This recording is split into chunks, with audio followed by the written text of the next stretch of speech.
72 ఏళ్ళు దాటాయి, 80 ఏళ్ళు కూడా దాటాయి. ఇంకా జీవితం ఎలాంటిదండి? స్విచ్ ఆపేసిన సీలింగ్ ఫ్యాన్ లాంటిది, ఇంకా తిరగదు. నువ్వు స్టూల్ వేసుకుని రెక్కలు తిప్పేయకూడదు, ఇక్కడ తిరగదు, అయిపోయి.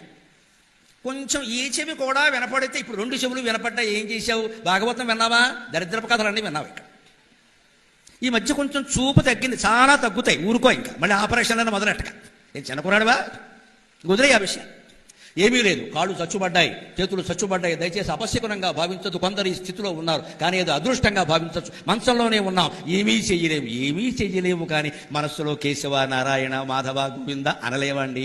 దానికి ఏదైనా రోగం ఉందా? కోమాలోకి వెళ్ళిపోలేదు కదండి, అదృష్టం కదా. కోమాలోకి వెళ్ళలేదు, కాళ్ళు పనిచేయట్లా, చేతులు పనిచేయట్లా, చెవులు వినపడ్డల్లా, చూపు కూడా కనపడలా. కానీ ఫుడ్ వెళ్ళిపోతుందిగా లోపలికే, మనసు పనిచేస్తుంది కదా. అనుకోడండి, ఏమంటాడంటే బొంబాయిలో దీనికి పెద్ద వైద్యం ఉంది. ఇప్పుడు బాత్రూమ్కి వెళ్ళకపోతున్నావు, బొంబాయికి ఎలా పెడతావయ్యా?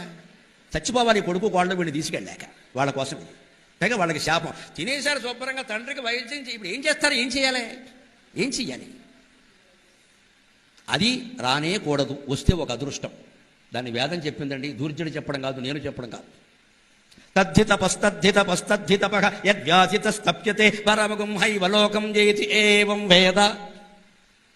అది తపస్సు.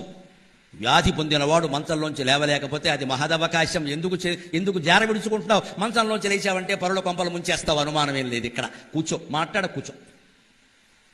పరమగుం హైవలోకం జేతి ఏవం వేద. భగవత్ స్మరణ చేయడానికి, నీలోకి నువ్వు చూసుకోవడానికి, నీ మనస్సును నువ్వు పరిశీలించుకోవడానికి, ఈ 80 ఏళ్ల వయసులో పాపాలే చేశామో పుణ్యాలే చేశామో విమర్శ చేసుకోవడానికి, సెల్ఫ్ క్రిటిసిజం, ఆత్మ విమర్శ చేసుకోవడానికి వ్యాధిని మించిన మార్గం ఉందండి. అప్పుడు కూడా మళ్ళీ ఎవడో రాలేదు, చూడలేదు, ఏదో చేయలేదు. ఎందుకు వచ్చిన గోల ఇదంతా? ఇంకా 2 ఏళ్ళు ఉంటాం, 3 ఏళ్ళు ఉంటాం, ఇంట్లో వాళ్ళని బాధ పెట్టాలా? వాళ్లే ప్రేమతో వచ్చి వైద్యం చేస్తానో, వద్దు నాన్న, నేను మీకు ఇచ్చింది ఏమీ లేదు, ఏదో కొద్దో గొప్ప మిగిలింది, అది మీరు దాచుకుంటారా, నాకెందుకురా ఇప్పుడు వైద్యం? ఇలా ఉన్నవాడిని ఇలా వెళ్ళిపోతే చాలు, ఇంకేమీ లేదు, నాకు నమశివాయ అనే నామం గుర్తుంటే చాలు, ఇంకేమీ ఎక్కలా అని చెప్పగలిగినటువంటి వృద్ధుడు నా దృష్టిలో జ్ఞాన వృద్ధుడు, నా దృష్టిలో భీష్మ పితామహుడు కింద లెక్క.